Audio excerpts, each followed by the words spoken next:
성도 여러분들 안녕하십니까? 4월 23일 금요일입니다. 함께 하신 여러분들을 환영합니다. 저는 퀸즈교회를 섬기는 김희상입니다. 이제 기도하시고 시작하겠습니다. 하늘에 계신 아버지 하나님, 오늘도 이 귀하고 우리에게 아주 특별한 하루를 허락해 주셔서 감사드립니다. 매일의 삶이 주님의 손에 있고 또 주님의 구원의 손길이 우리의 삶에 뻗쳐져 있음을 분명하게 기억하게 하시옵소서.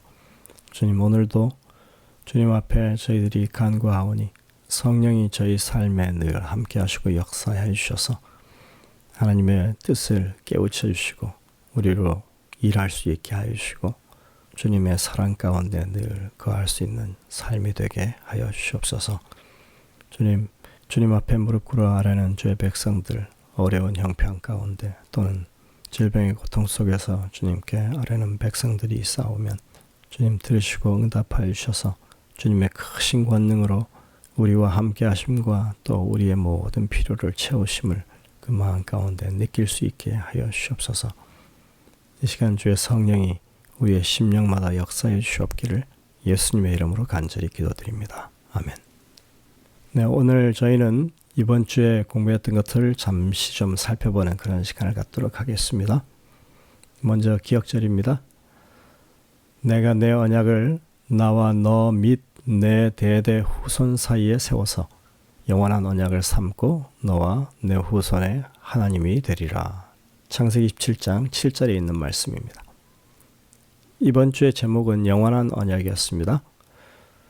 하나님께서 아브라함과 세우신 그 언약이 아브라함 당대를 위한 언약이 아닌 또 아브라함의 그 후손까지에 이르는 그런 언약이 아닌 모든 인류를 위한 언약이고 그리고 영원한 언약이라고 하는 것을 우리가 생각해 볼 수 있었습니다. 이번 주에 우리가 아브라함과 맺은 언약에 대해서 살펴볼 때 좀 특기할 만한 점이 하나 있었습니다. 그것은 하나님께서 아브라함과 한 번의 언약을 맺으시는 것이 아니라 수차례에 걸쳐서 언약을 계속 반복해서 확인해 주셨다고 하는 것입니다. 이렇게 언약을 반복하는 이유는 아브라함의 믿음에 분명한 어떤 변수가 있었기 때문입니다. 창세기 12장에서 첫 부르심에 그는 아무 의심 없이 하나님의 말씀을 믿고 따라서 움직입니다. 15장에 보면 언약식의 장면이 나오는데 거기에는 아브라함이 하나님께서 약속하신 것들을 언제 이루실 것인지에 대한 그러한 의문을 가지고 하나님 앞에 서 있는 것을 봅니다. 17장에 보시면 하나님께서 아들을 분명하게 주실 것이라고 하는 것을 말씀하십니다. 하지만 아브라함은 그때 이미 13살이나 된 이스마엘이라고 하는 아들이 있었습니다. 그래서 이스마엘로 후사가 될 거라고 이렇게 마음 가운데 작정하고 있던 때였다고 하는 것을 우리가 살펴볼 수 있습니다. 그리고 18장에 보면 소돔과 고모라를 멸망시키는 그때 바로 이어지는 시간이죠. 다시 한번 하나님께서 아브라함에게 아들을 낳을 것을 확신시켜주고 계십니다. 아브라함은 사실 온전한 믿음을 가지고 있었던 사람이 아닙니다. 그가 이삭을 낳기까지 25년을 기다렸던 사람입니다. 그 25년의 기간 동안에 아브라함은 하나님께서 약속을 이루실 것에 대해서 의심하기도 하고 마음 가운데 회의를 품기도 했었습니다. 그러나 하나님께서는 그를 탓하거나 책망하지 않으시고 그 마음 속에 믿음의 용기를 늘 주셨던 것을 우리가 여기서 생각해 볼 수 있습니다.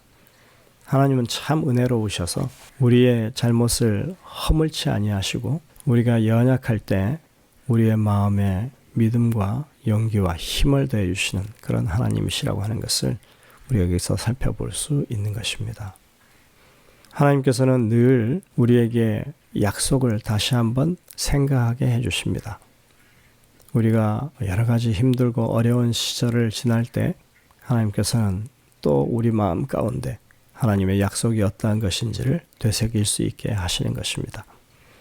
그래서 한 번이 아닌 여러 차례에 걸쳐서 하나님께서 그렇게 아브라함에게 나타나시고 말씀하시고 깨우치시고 확인시켜줬던 것을 우리가 생각해 볼 수 있었습니다.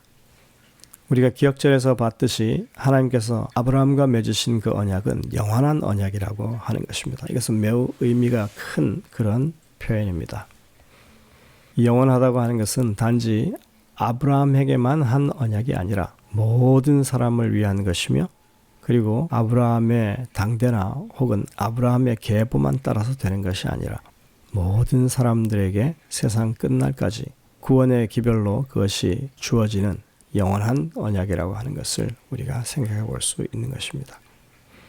그래서 아브라함에게 한 이 언약이 예수 그리스도를 믿는 모든 사람들에게 복의 근원이 되는, 구원받을 만한 모든 이들을 향한 하나님의 이 영원한 자비의 메시지라고 하는 것을 우리가 생각해 볼 수 있었습니다.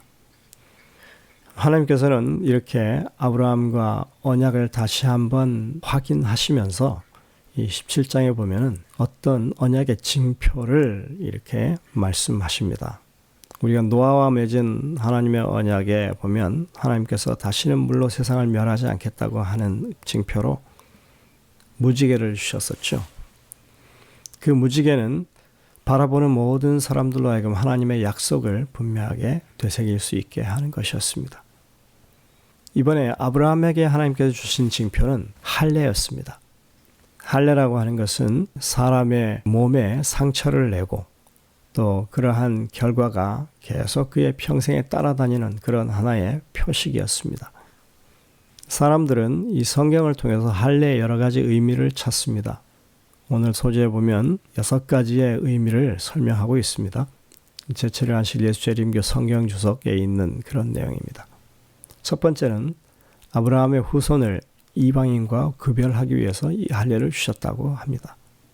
그렇죠. 세상의 어느 민족도 난지 8일 만에 할례를 행하는 그것이 국가의 어떤 법처럼 되어 있는 그런 나라는 없습니다. 두 번째는 여호와의 언약에 대한 기억을 영속시키기 위해서라고 말합니다.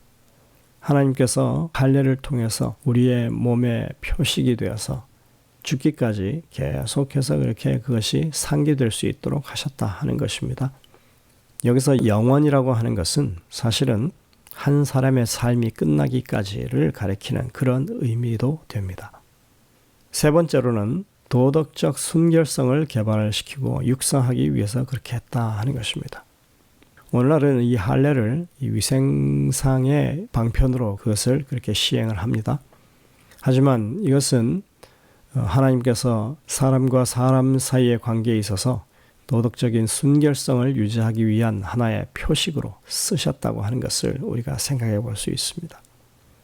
네 번째로는 믿음으로 말미암는 의를 나타내기 위한 것이다 했습니다.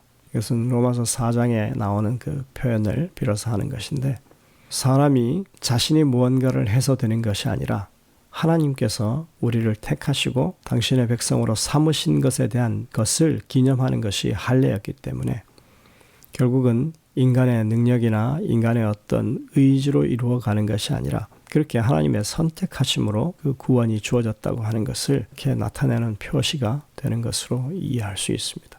다섯 번째는 마음의 할례를 상징하기 위해서 이렇게 했습니다.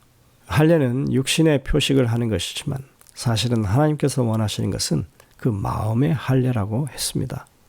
결코 잊혀지지 않는, 그리고 사라지지 않고 오염되지 않는, 그렇게 해서 마음의 할례를 받게 되었을 때 그것은 정말 하나님의 참다운 백성의 표식이 될 것이라고 성경은 말하고 있습니다. 그리고 여섯 번째, 그리스도인의 침례의식의 전형이 되도록 하기 위해서 그렇게 주셨다 하는 것입니다. 할례는 사실 침례의식을 상징하고 있습니다. 그리고 기독교 안에서는 이제 할례를 행하는 것이 아니라 침례를 통해서 하나님의 백성의 표식을 삼습니다. 자, 우리가 이 성경에 나타나 있는 할례와 관련된 여러 가지 의미들을 살펴볼 수 있는데, 사실 이것이 실제적으로 그렇게 이스라엘 백성들 사이에 바르게 적용되지는 않았습니다. 만약 그들이 하나님의 주신 말씀의 그 깊은 의미를 되새기고 그들이 구원받은 것이 자신들의 의로운 행위가 아닌 정말 하나님께서 베푸신 그 은혜로 말미암아 된 것이라고 하는 분명한 믿음을 가지고 있었더라면 그들은 이 할례 의식을 통해서 하나님의 큰 사랑과 구속의 경륜에 대해서 더 깊은 이해를 가지게 되었을 것입니다. 그러나 그들은 그저 형식적인 것으로 그것을 받아들이고 말았습니다. 그들에게 주어지는 영적인 교훈들이 정말 아무 의미가 없는 것이 되고 말았습니다. 그래서 우리는 이러한 영적인 의미를 바르게 깨우치고 우리의 실생활에 적용하는 것이 사실은 하나님의 구원받은 백성으로서 표식을 가진 진정한 의미가 있는 일이라고 할 수 있는 것입니다. 무지개가 하나님의 약속의 표징으로 세상 끝날까지 남아 있는 것처럼 하나님의 백성들은 그 마음 가운데 그리스도께서 희생하여 돌아가심으로 말미암아 우리가 은혜로 구원받았다고 하는 이것을 그 마음 가운데 끝까지 간직하는 그런 저희들의 삶이 되어야 할 것입니다. 무지개는 언약의 표징으로 세상 끝날까지 남아 있는 것입니다. 할례도 우리가 영적으로 그것을 받아들인다면 그렇게 우리의 마음 가운데 그것을 받아들일 수 있습니다. 사도 바울에 의하면 아브라함이 할례의 표를 받은 것은 그가 하나님을 믿는 믿음으로 된 의를 인친 것이라고 그렇게 말했습니다. 그렇죠? 그것은 우리가 하나님을 어떻게 믿느냐를 우리의 육신의 하나의 표를 가짐으로써 내가 그렇게 인정하는 것입니다. 볼 때마다 그것을 생각하고 하나님의 은혜를 감사하는 일이 될 수 있겠죠. 하지만 많은 시간을 거치는 동안에 할례는 율법에 순종함으로써 얻을 수 있는 구원을 의미하는 것이 되어버렸습니다. 그래서 그들은 할례 표식을 하면 그것이 마치 구원인 것처럼 이해하게 된 것입니다. 이렇게 하나님의 진정한 의미를 담은 이런 기별들이 왜곡되고 또 사람들에게 잘못 이해되어지고 정착되어 버리는 그런 일들을 우리는 역사를 통해서 보게 됩니다. 그래서 우리가 매일같이 하나님의 말씀을 다시 한번 생각하고 그것을 깨우치고 그러한 진정한 의미를 다시 한번 마음 가운데 되새기는 일이 정말로 우리에게 필요한 것입니다. 늘 하나님의 말씀에 우리의 생각을 조율하는 일이 우리 삶에서 일어나야 할 것입니다. 신약시대에 이르러서 이 할례는 그 성경적 의미를 완전히 상실해 버렸죠. 그 대신에 예수 그리스도를 믿는 믿음이 중요한 요소로 자리를 잡게 됩니다.